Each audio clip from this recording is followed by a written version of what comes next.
Let me start a little bit. I know you probably heard of Marshall, but I will just give you a little bit of background first. And you probably recognize that some of the first slides are a little bit more the promo slides. I will be very fast with them. Don't worry.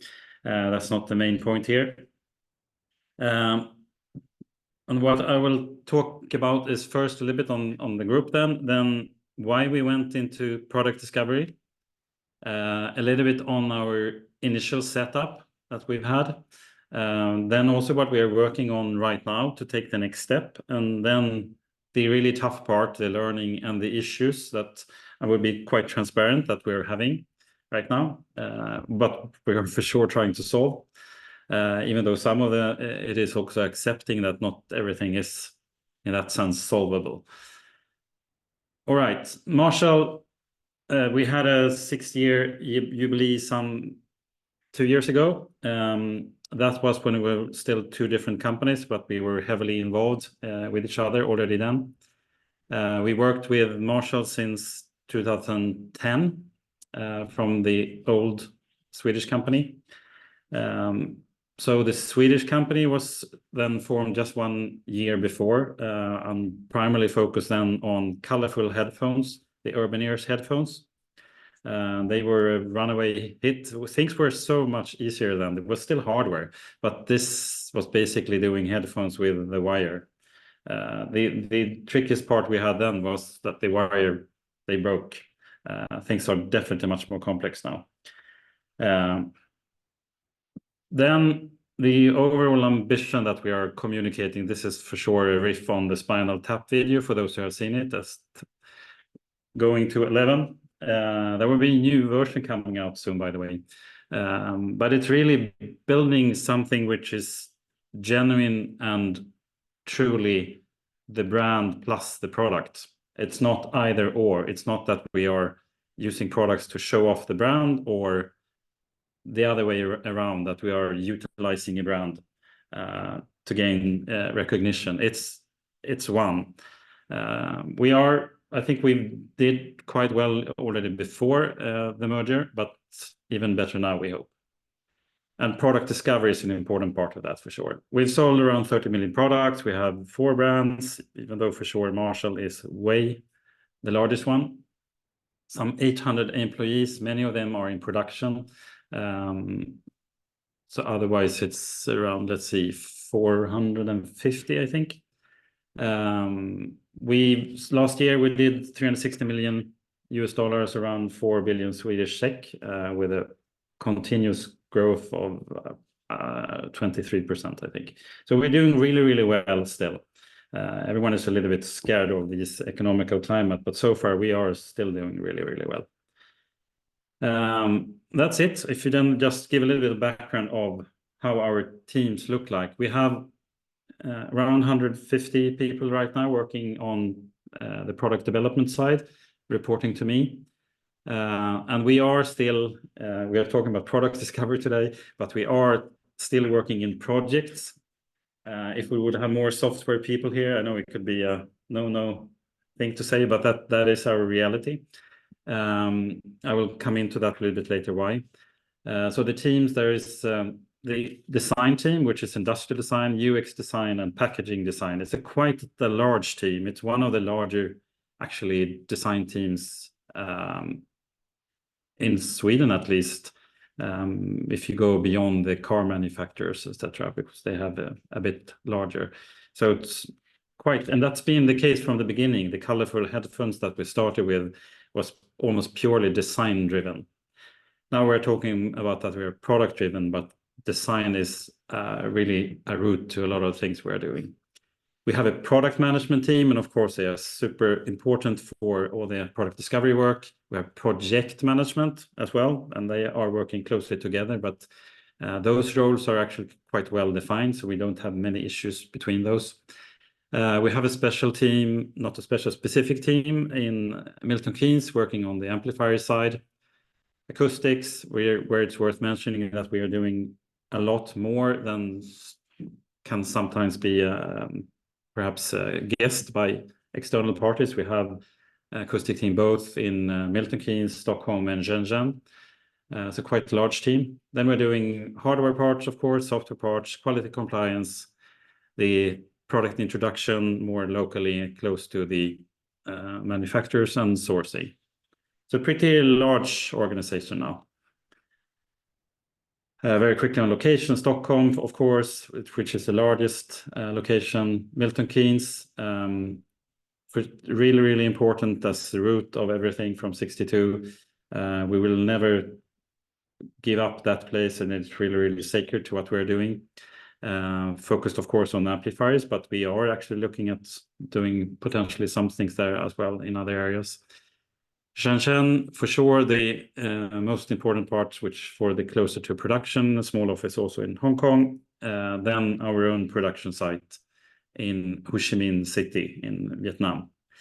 Otherwise, we are primarily manufacturing with ODMs when it comes to the consumer product, and they are in China, Vietnam, and Thailand. All right, very quickly, just a recap of what we are then doing. For sure, amps then, but also pedals, actually drums as well, and Natal drums. We started off with, that's to the right then, with headphones for Marshall already in 2010. Now we're doing all kinds of headphones. We have had home speakers. That's the absolutely largest category for us. And in a way, it's the most stable one, perhaps. And then we are growing quite a lot in portable speakers. Then it's also so we are for sure looking at doing some new stuff, but where we've used these ways of working quite heavily. But given where we are on those projects, we cannot say so much today, unfortunately. Those will be for sure really interesting as case studies at some point, but not yet. All right, how did it start then? We had spent quite a lot of time on what we call the product journey. We didn't call it delivery at that point, but it's clearly that this was really set up for delivery. Very waterfallish, partly of natural reasons. We started at that time, this was before I came to Sound then, at that point, with something which was called G0. Then there wasn't really a clear picture. I mean, things happened, but this was basically the design team that they came to this point of the magical G0 point, but no one really knew how. And I think it's pretty interesting here that we really had to already before add this G-1 to really have a better starting point. But even with that, we didn't really see that it fitted with the product operating model, definitely not, but also on the thinking of discovery and delivery. So that's when we just decided, well, we needed to go into this. And there were some other reasons that we hadn't hit perfectly on the market. We also saw that we were sometimes, and this was nothing specific for us, I must say, we see that some of this industry has been, and then I'm not talking about amps here, so this is more the consumer part of the industry, has been driven by a lot of tech hype, which has really been a trap for many, for us as well, I must say. We did voice speakers and other smart speakers and lost not a hell of a lot of money, but some money on it. We know that some of our competitors have really, really lost money in this area.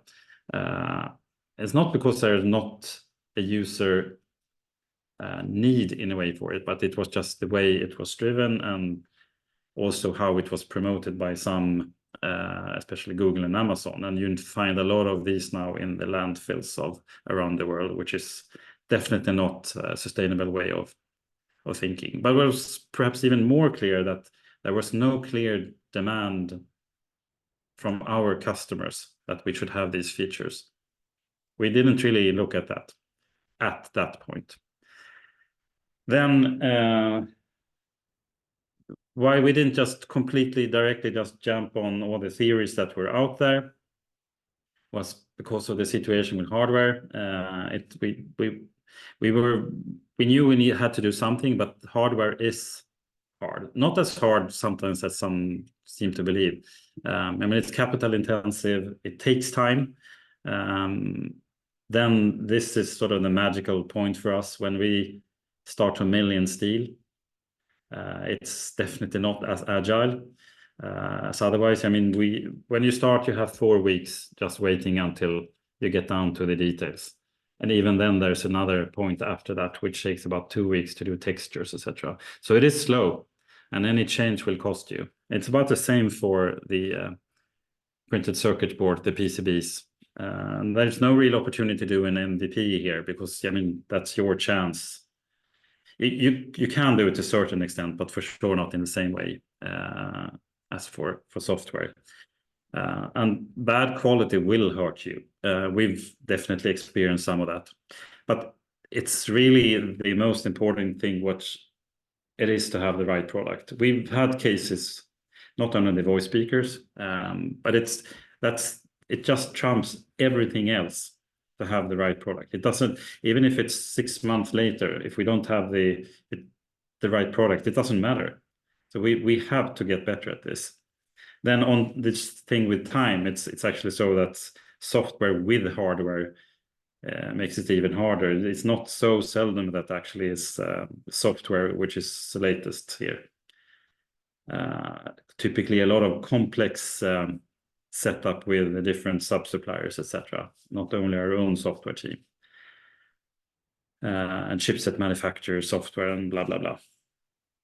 All right, but on top of this, and this is one reason why I work here, hardware is fun.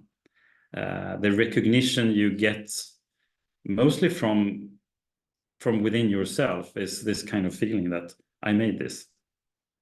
And you can really feel proud of it. You can for sure feel proud of software as well, but it's so evident. And the tinkering, the details and everything with hardware, there is something special to it. And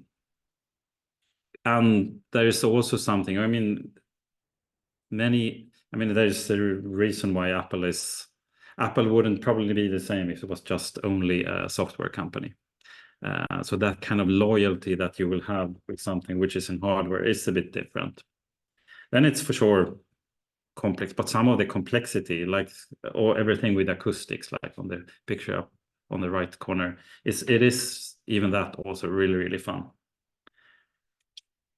All right, going a little bit on how we started this, and this was almost 3.5 years ago, I think.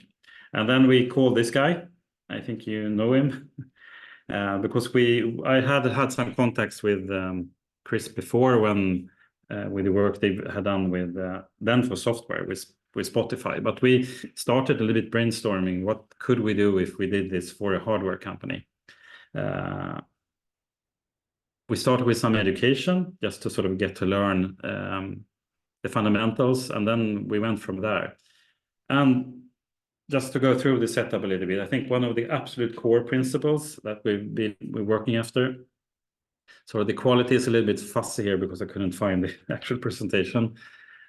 We have the core teams which work through the 3 lenses: customer, business, and technology, which have some natural, but not always that case, natural roles. So usability, desirability, typically within an industrial designer or a design researcher. We'll come to that later as well. Viability, typically, and in most cases, the product manager. Then feasibility, an engineer for sure, but can also actually be in some cases a product manager engineer, depending on what fits best, and also for sure what people we have available. Then we have the extended team outside, and we are redrawing this a little bit further, just to have both the extended team but also other stakeholders. And this is something we are getting more deliberate at being clear about. So that's the original setup. Typically on the teams, we'll come back a little bit to this with Empowered, but I will actually handle that more as issues later. We're following pretty strictly still. We made some tweaks on the setup on the rhythm, typically run in sprints. where we put some more effort into actually where the starting point is. So we are not doing too much heavy research there. We tried to do it before and trying to also do continuous discovery. Then the project brief has turned into what we call a one-pager. This is something that our CEO really likes, and he took with him from Adidas.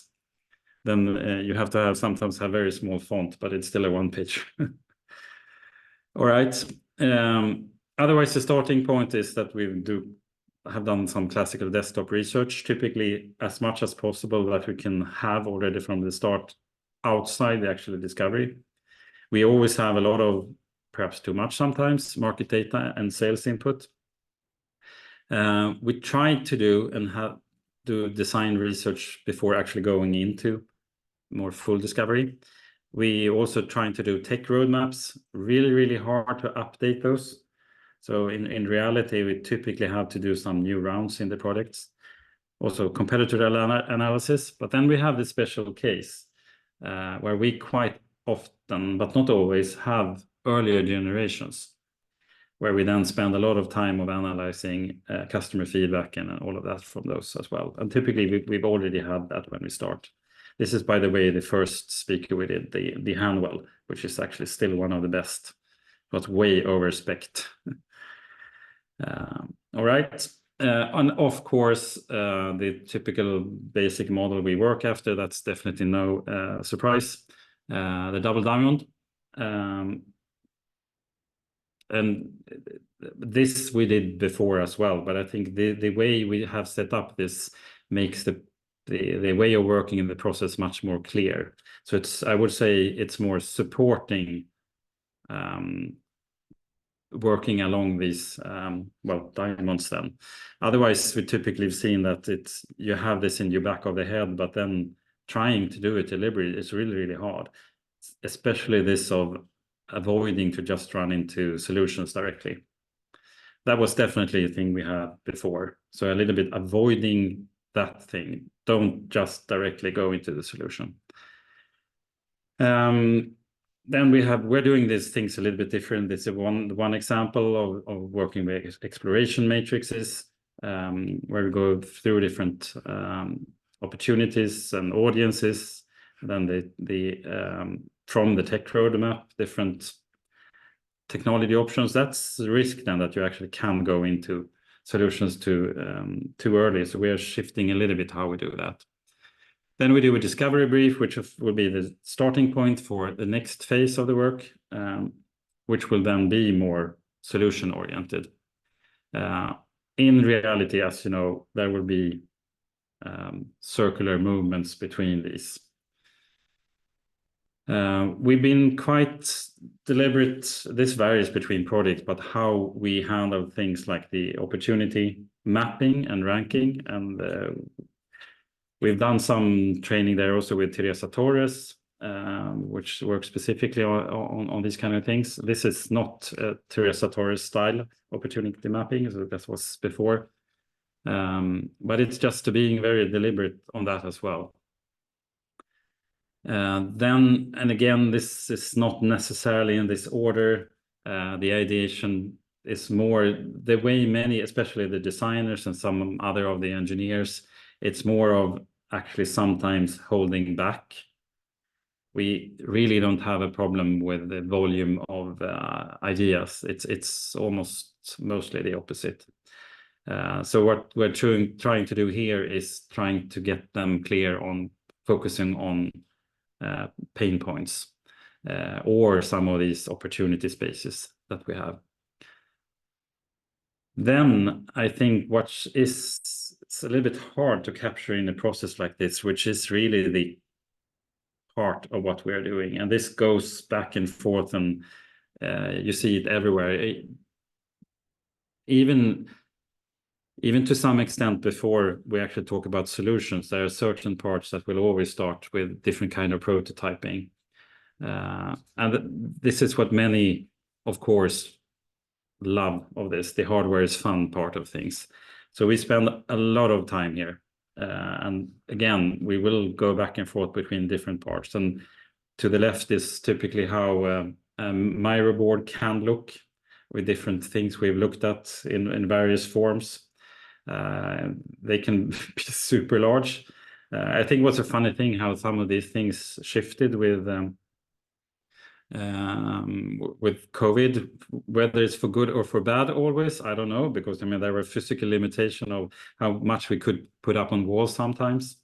Now there's you can basically make them endless. But this is really at the heart of what we're doing. Then also from when we started this work, where we spent some more time is on a specific, typically an area which are part, not always, but part of the core team, or very close to the core team, even if they are in the extended team. It's a design research team. And we have a design research team in the design team. Actually, one of the product managers is also more of a have that kind of background. So it's not only there. We also have a separate consumer intelligence team. They are focusing more on quantitative data. We focus on qualitative data, typically often working with trigger material. That's typically also why we see this interplay between the prototypes, that even if we are not yet going into solutions, we produce trigger material to get feedback from potential users. And then the trickiest part of all of this is focus on needs and not wants. We are learning more and more of that, but it's when you work on the insights of things, that's definitely one of the trickiest. Here we also have a really good opportunities, and we've been working with several of our sales offices to use them as hubs for some of this research. So we are not only researching users in Stockholm or Milton Keynes or Shenzhen. So this is from New York, with our sales office in New York, where we went out and looked on one of these new products, which I unfortunately cannot show yet. But that's one where we have used these methods quite a lot. All in all, to sum up here, we had to tweak things a bit for hardware. We still have products, and yes, some parts are what you would see as waterfall. One of the things that really is central before we go into this, that's something we'll working more on going forward, is the product vision. And we talk actually more of portfolio strategy than product strategy. So we spent some time thinking about what our version of the interplay between product vision and product strategy would be. And it took some time before we actually saw it was more natural for us to see it as product vision and portfolio strategy. So the portfolio of different products. There is for sure some part which is perhaps more the classical in software terms product strategy, but that would be one layer too much.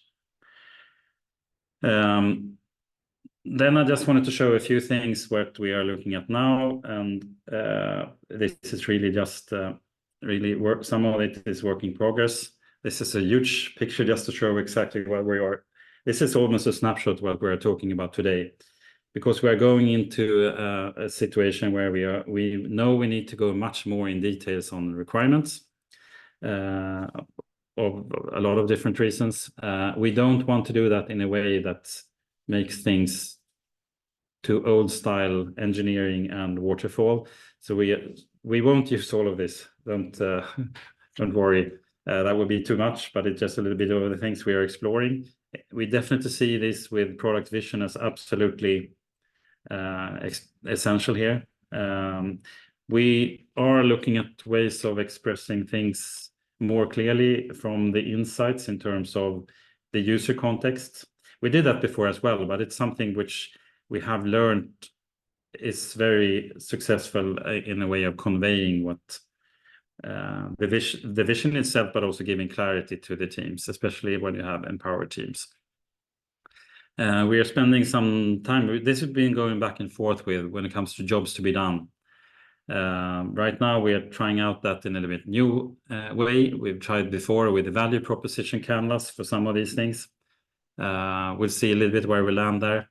But we want to be more clear on these things before we go too fast into things which are more hard set requirements. Then I just wanted to say just mention before I'm going to some of the more tricky bits, some of the things we are also quite inspired by. Tony Fadell is Tony Fadell, and he has his sides for sure, but there are a few things which we have taken with us, especially this with the generational thing. You make the product, you fix the product, you build the business. It doesn't mean that the first product should be a lemon, but it's definitely so that you learn a lot for the next version. And for us, it has actually helped a lot internal communication with stakeholders, especially when it comes to accepting that the first version of a product, when we go into a new category, doesn't have to have the absolute best margin. We have now successfully proven, partly after we started this way of working, that we can progress on that. So we are allowing ourselves for first generations to have, I mean, we're not losing money on anything actually right now, but it's not that, but we are not targeting to earn the most money on the first versions. It took some time, but it was absolutely worth it when we got this understanding. So this is, by the way, a book that's been read by the full management team and a lot of people all around. It's mostly for these kind of things. Then I think another thing which helps us a lot, we have hopefully more to come here, is the way to work together between product and marketing linked to the story. So we're trying to work with this as well. It's a little bit gimmicky for sure, but to also do the press releases in the beginning. It's also a good way of clarifying things. Then, of course, natural with this, with making things tangible, with the prototyping, that's more of an open door for us. Then something we can learn more about, especially sometimes, which I know is a little bit of a weak spot on my own part, is sometimes being too early with things, is trying to time it with things for the right moment. It's a little bit hard to exactly link this into, but we're looking at that into discovery as well. This is partly more delivery, but it's also a book that affected us a lot on certain areas. First, I had personally a huge problem with this, with think slow, act fast. I think that was deliberate when they phrased that, but it's really partly what discovery is about. If you do it right, you know really well what you're doing, you have the clear vision. Then when you have also tested a lot of things, this is where we can be agile, by the way. As soon as we get into steel, then it's very hard. But the dilemma is to do that just enough in terms of the time you spend. Yeah, a few other things like modularization. I think definitely one which is a good point here, that we're also trying to spend more time of actually looking on relevant projects, even if they are in other areas where we can learn from. We didn't do so much of that before, but we're doing more now. Yeah, worth reading or looking at some podcast or listening to podcasts or something. Lastly, this is of just sort of recommendations in terms of worth things that some of us are using as inspiration. It's a little bit more of a different nature. I know there's a lot of discussions on product sense, whether it's what it is and if it's good or bad and all of that. Rick Rubin, he's a master producer who knows nothing about music, which is a bit interesting that he's saying that, but for sure. He wrote this book on creativity, and there are definitely some fussy parts in it, but in terms of discovery, the approach of immersing yourself in an area is the closest I've seen to also actually a way of getting closer to continuous delivery. So this is a way of being and thinking that we are trying to get more and more people in the company to adopt. I mean, some of it, everything can be learned, but not everyone is that interested. We definitely have it very clearly in with the amp nerds in Milton Keynes, or guitarists rather, nerds. We definitely have it in many areas as well, but it's something we want to more cultivate. Less of a process, but very, very important in how we want to progress further. And then in terms of process, lastly, also a little bit more, perhaps not dopey part of things, but just sort of in contrast to everything. In a way, this is, as I would see it, almost the best description of the design process, the rather famous design squiggle. And what we try to learn from this is to embrace uncertainty. This is sometimes very hard, especially for if you have a classical engineering schooling. Accepting this when it's just chaos is not easy. The thing we've learned, and we try to use in these cases, that we can still, wherever we are in this, even if we don't really know where we are, we can still map it towards a different kind of, not too complicated, but the checklist we have to see that we are still on the right track. So sometimes we are allowing ourselves to be going quite outside all of these very planned processes. All right. Going into this part then, learning and issues. Time. Probably the hardest part for us. As you saw in the beginning, we are doing some up to 25 projects in parallel. So many people are in several projects, sharing between, if you have a team, especially the extended team, which share their time between different projects, and then for sure they are not mapping. How do you then secure time for the discovery work? Honestly, I don't have a really good answer here yet. This is something we're struggling with. What we are doing for sure is simply just to secure that other projects have to be in pause. I think we learned to be much more rigorous with that. We have learned that it's not really working if it's just sort of completely time sharing, because typically you can't share enough time between yourself, and for sure, especially for the core team.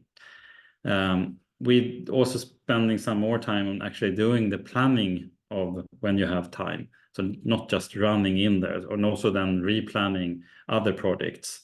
And they sometimes have to accept that there's not enough time, or that there will be a pause for them.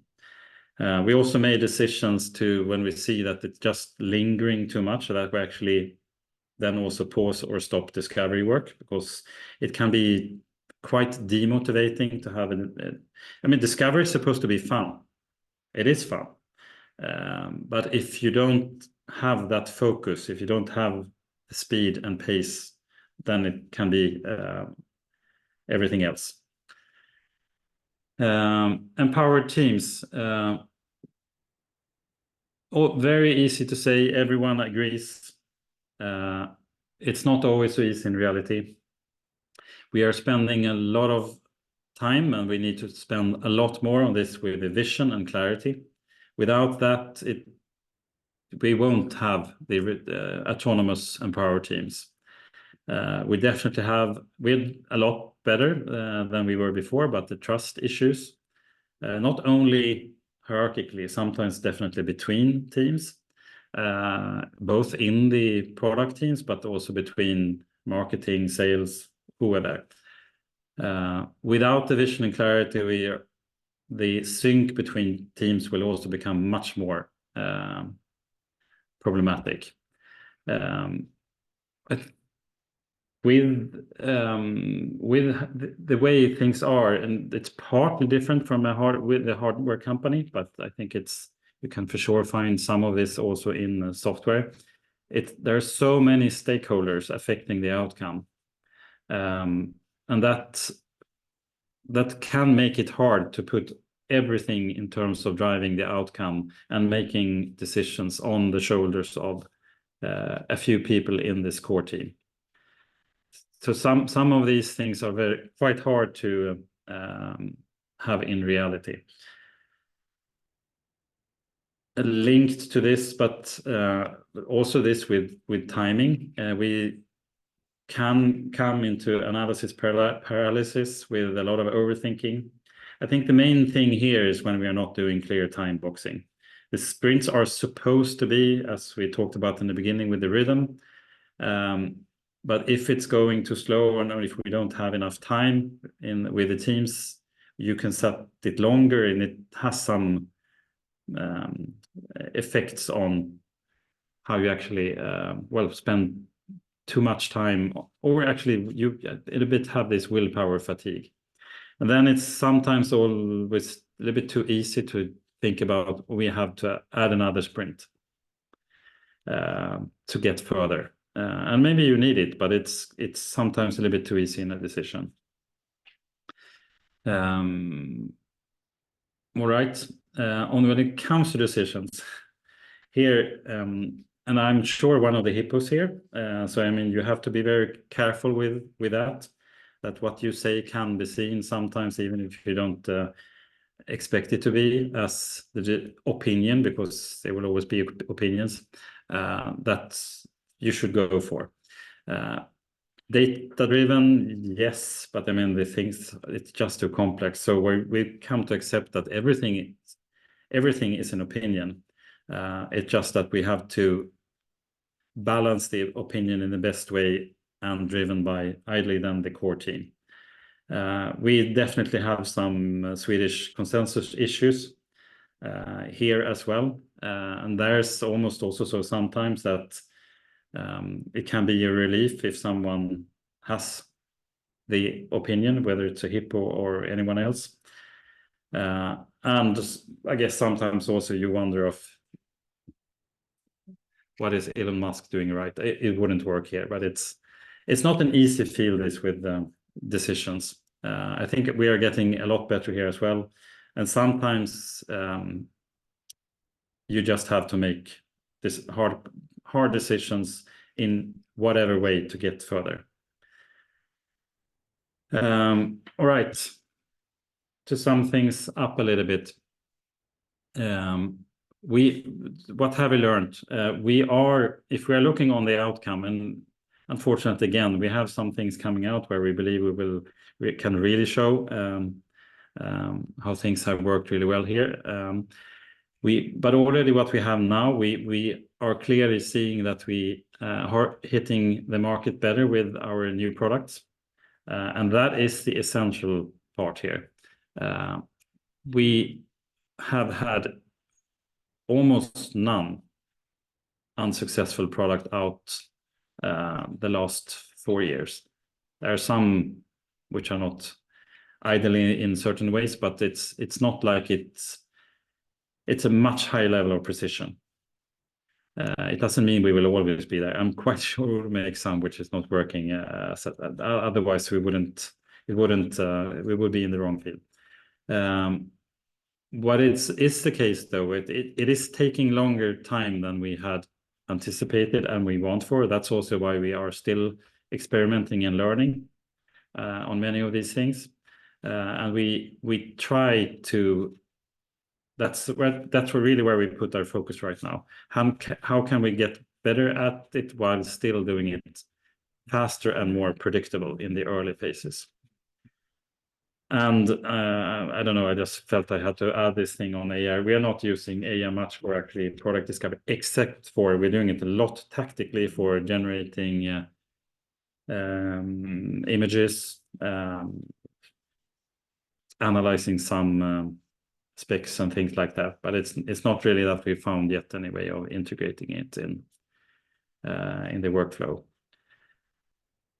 Lastly, I haven't spoken too much about it, but it's a little bit hard to the team. The team is super essential, but it's a lot of it comes down to the individuals we have. We have very strong teams, and also then for sure how we set them up for being empowered.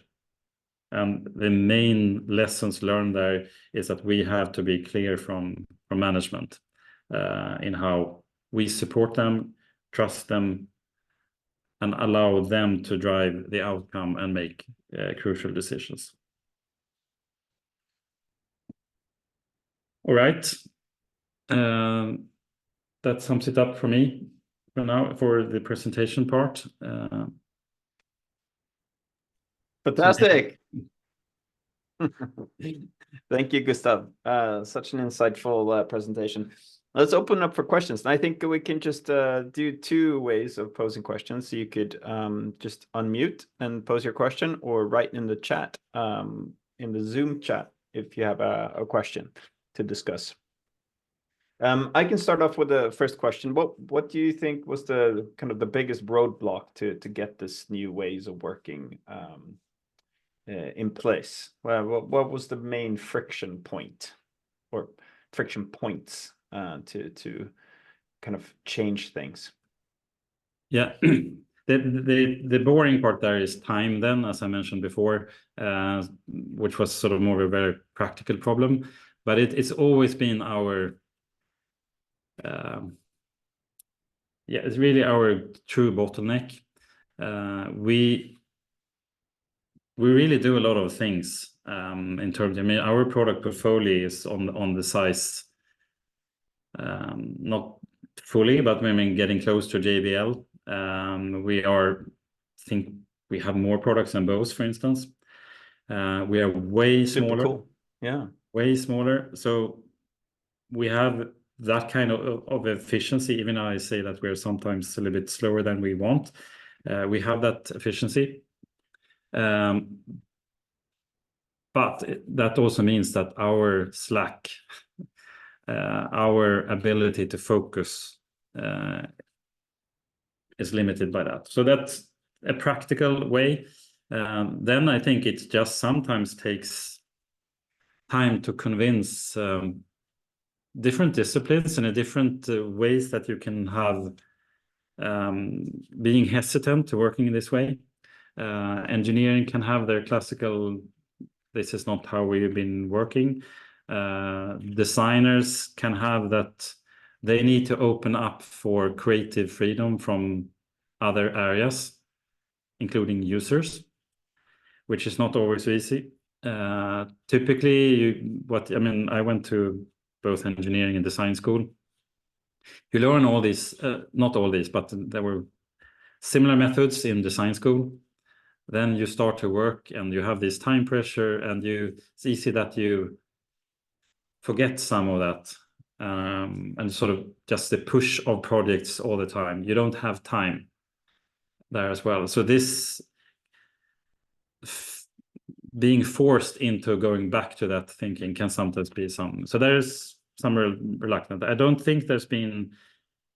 really remember anything from, say, management level. I think mostly support there. And I remember when you presented also to the management team, I think that was almost entirely positive. Then for sure, for some of them, it's a bit Greek, and they don't really understand exactly what it means, but that's normal. Yeah. We get a question from the audience, from Per. Is there a point where you / the team feels that we have enough insights to take a decision now? So regarding the opinions that you talked about, and so when do you make decisions, and when do you have enough insights? Yeah. Yes, absolutely. Then the tricky question then is, would you still want to go another round to see if you get even more? That's the hard part. I mean, I don't know why it's so hard, but it is hard. But yes, sometimes it's been super clear. We've not stopped the insight, the discovery in itself, but stopping that phase to just directly go into, now let's execute. So it's kind of a team decision, right? Yeah. Like, we have enough insights, let's go. Yeah, great. So if you have a question and you want to pose it in in the main room, just raise your hand or something like that, or emoticon, or otherwise just write your question in the chat, and we'll get one here. So from Christian, you mentioned that you work modular. Can you expand on what that means? Yes, I mean we try to share as much as possible between the products. So in that sense, modular. So we have when it comes to wireless, for instance, we built it first a platform on both. So it's both hardware, software, and also sharing enough design components, but also trying to make things unique. So we had a true wireless platform which was the same for Urban Ears, Adidas, and Marshall, while still having different expressions. So that's definitely one important part. Then we're trying to this mix of modular and standardized. We try to for sure to standardize on certain components. That's been harder because the technical development is so fast. And this also makes some of these things with tech road mapping very hard. I mean, the only thing you know is that the moment you finish the tech roadmap, it will be outdated. Can also be so that if we choose to standardize too much on certain things, we would be behind the competitors. In this sense, we are different from car manufacturers. They have to standardize on certain things. There, I think it was also interesting that when during COVID, on the first phase is when there was the chip shortages. Where we had the most problems was for all the products we had with old chipsets, because the car manufacturers bought everything they found. Because I mean they had to secure the deliveries, and they were also willing to pay anything for them. So we had to have a huge project, one of our worst projects in terms of finding the motivation first, but then I think everyone was motivated. Is that we changed the chipset. So it was called the chipset switch project in everything with old chipsets. That was just because of that. So it's a mix and match between keeping things and changing things. We are doing a lot of work now on software, on both the app definitely, but it's a different thing, but also on firmware. We're actually building our own, what we call the Marshall platform, where we will try to share as much as possible, also between different chipsets. We're trying to building an abstraction layer. We wanted to do this for a long time, but it's quite resource intensive. That was partly. Otherwise, what Bent Flybje meant with the Danish guy meant with modular is typically from what you see in large projects with. I mean, it's also interesting with Swedish politics, how he sees differently on things like solar, wind compared to nuclear energy. And if you look on the statistics of which project has succeeded, it's definitely not nuclear, just on the project side of things. Modularity is one part of it. Excellent. We got another question from Maria. How many teams working in parallel, and do they work with different discovery ideas that need alignment? So relating to how many teams work on different discovery efforts at once.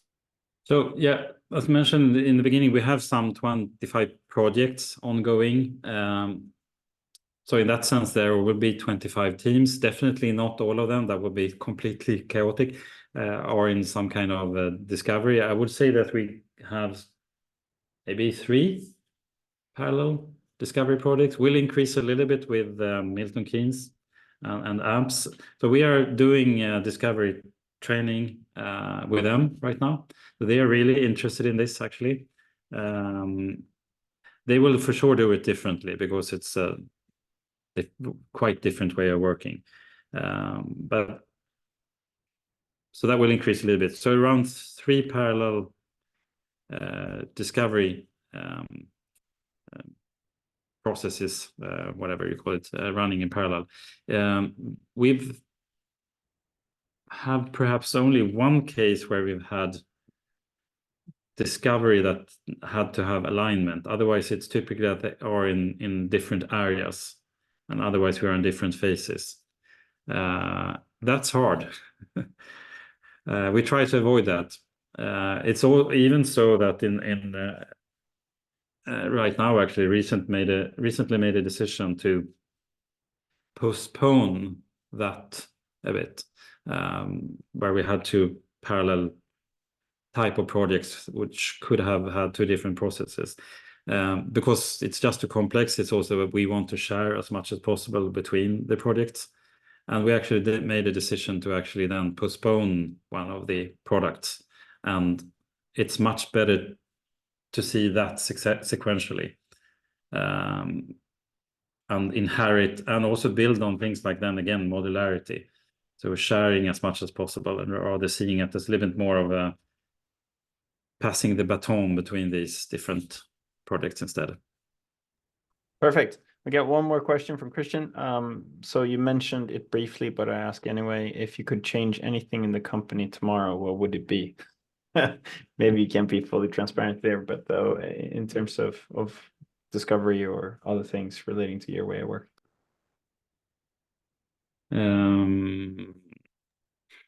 It's more addressing your bottleneck, things you feel like when you woke up this morning, and what would make you not feel that tomorrow? Yeah, maybe not tomorrow, since we are off tomorrow, but on Thursday. Yes. Not over. It is this with having too much time on projects. So have more slack. That's what I would like to change. And we, in a way, we are doing it, but that's also, I mean, hardware, I mean, it's the same as software and hardware. Things happen, and that's when the slack is being eaten up.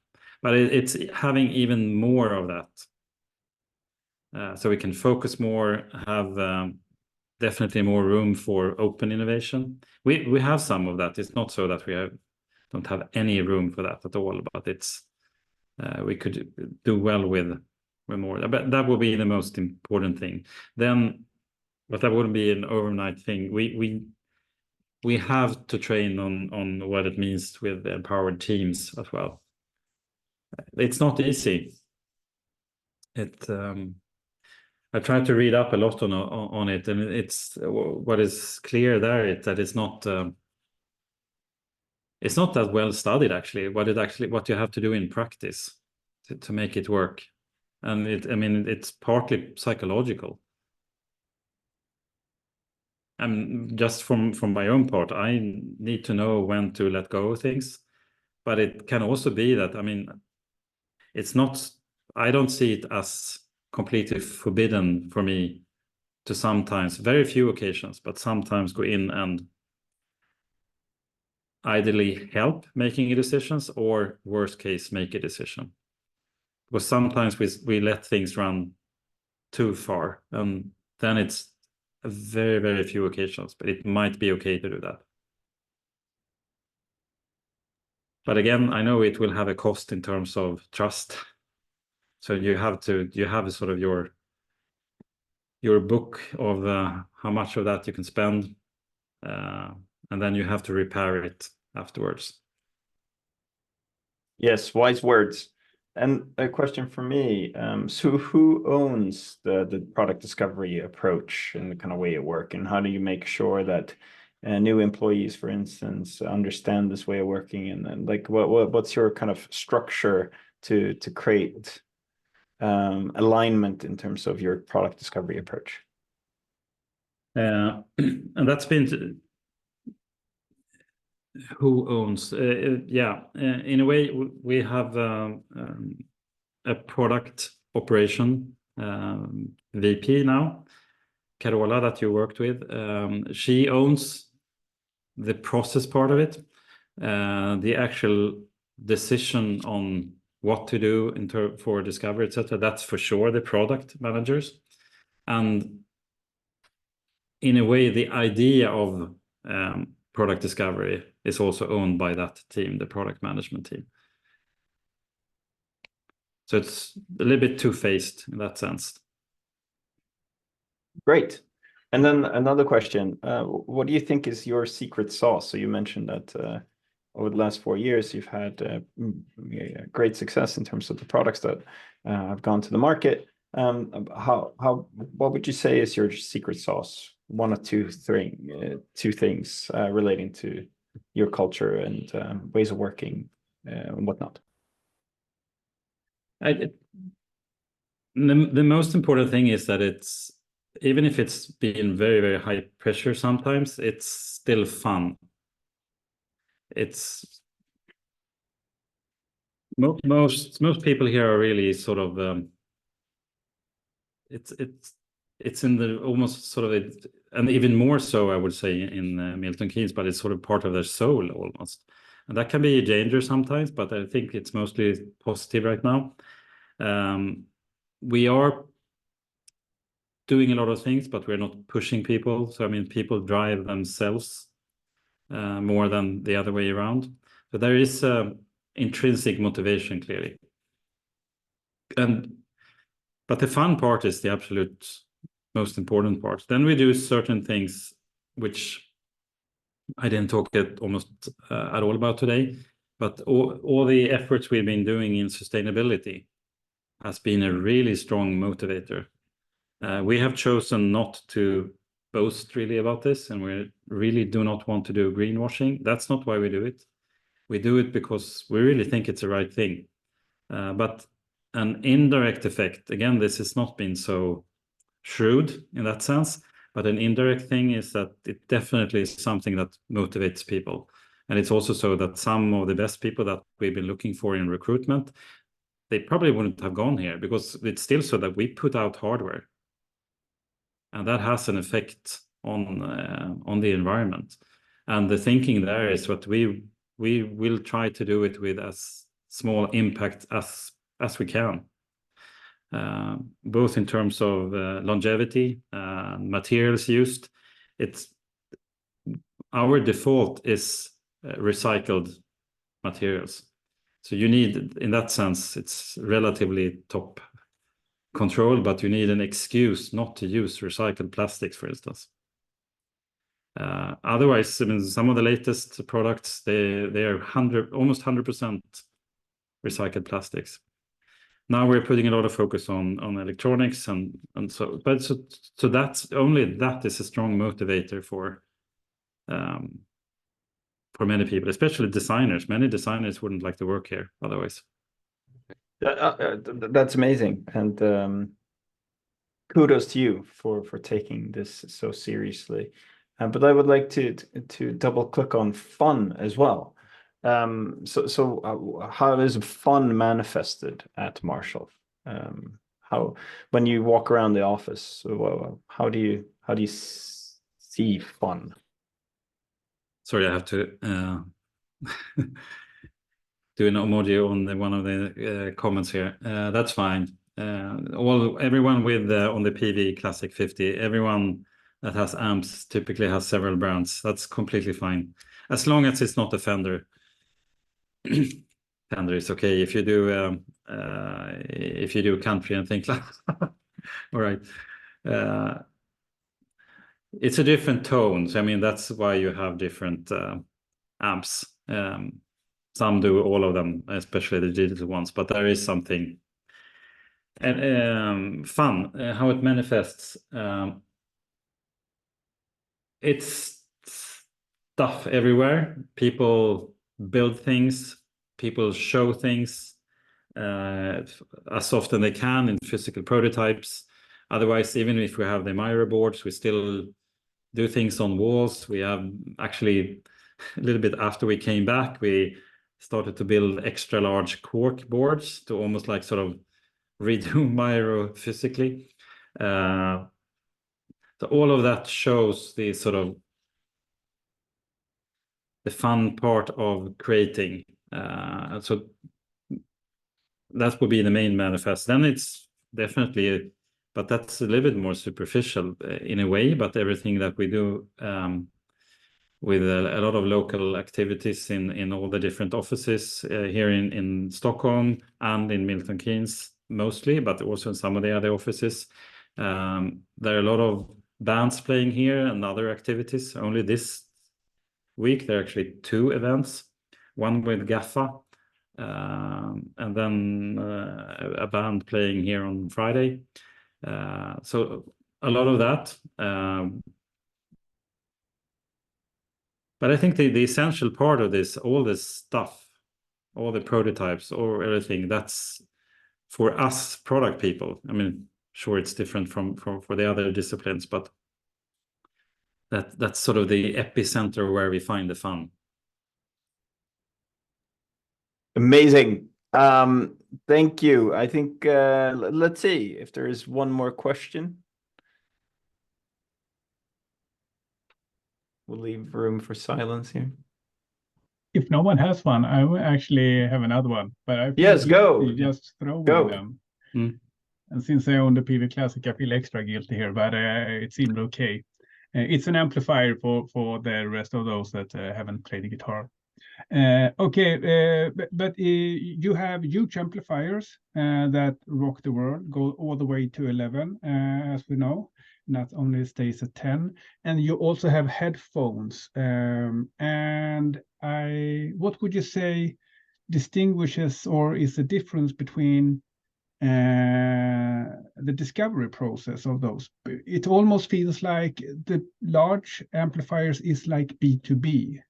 And the headphones is like B2C. If you understand the comparison, it feels like there are huge differences there.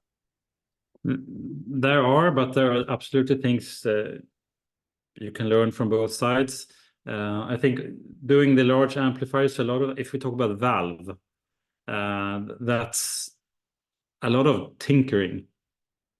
I mean, you really start by, in that sense, the discovery is almost solution driven. You heard about this tube that has this kind of sound, and if you drive that in this way, it could, with this large Celestion or other brand speaker, but we almost only have Celestion. So it's then it wouldn't be the same type of discovery for sure. Tinkering is probably the best, tinkering driven or hypothesis driven discoveries in a way. So that's a huge difference. Then when it comes to things like digital, whether it's then a large or a small, it would be more like our other part of discovery, where we are first really looking what we need. And I mean, it's a much more open field. But there are for sure things also when it comes to the large valve amps where we know that we will have to approach it differently. Where we also probably we will go into work with, again, we have not done so much of it, but we'll go and work close with artists. And that would be another type of discovery project where we can learn a lot also from some of these things we've done here. So they will, in that case, be very specific users. Where we allow them to not represent too much more than themselves, which is in this case, but no other case, the point then. Great question, Christian. But I must say I was quite surprised with how interested they were directly of learning more of this. So that's super curious. They just went into it directly. Yeah, I remember a few product managers who attended the product discovery training. They were leaning forward and very keen to learn more. It's amazing. Again, so thank you so much, Gustaf. I think that was the last question, and then we can go out and see the sun for those of you who have sun outside. I think let's give Gustaf a warm applause. So unmute and then give Gustaf a round of applause for such an insightful presentation. I mean, just think about this. This is not often that you hear a chief product and innovation officer from such a well-known brand taking the time to explain how they work with product discovery. So thanks so much, Gustaf, for giving this to the community, because this is going to be on YouTube and shared across the world. So We very much appreciate you taking the time to put this together. All right, everybody, let's check out. And if you have questions to Gustaf downstream, you can add him on LinkedIn, and check Crisp Academy on YouTube in the days to come for a recording that you could share with your friends and colleagues. And then let's continue building the product discovery practice across the world when it comes to hardware, because not enough people are talking about product discovery in a hardware context. So thanks again, Gustaf, for talking about that. Thank you all. Yes. Yeah. And see you, everybody, and don't be a stranger. Bye-bye. Bye-bye.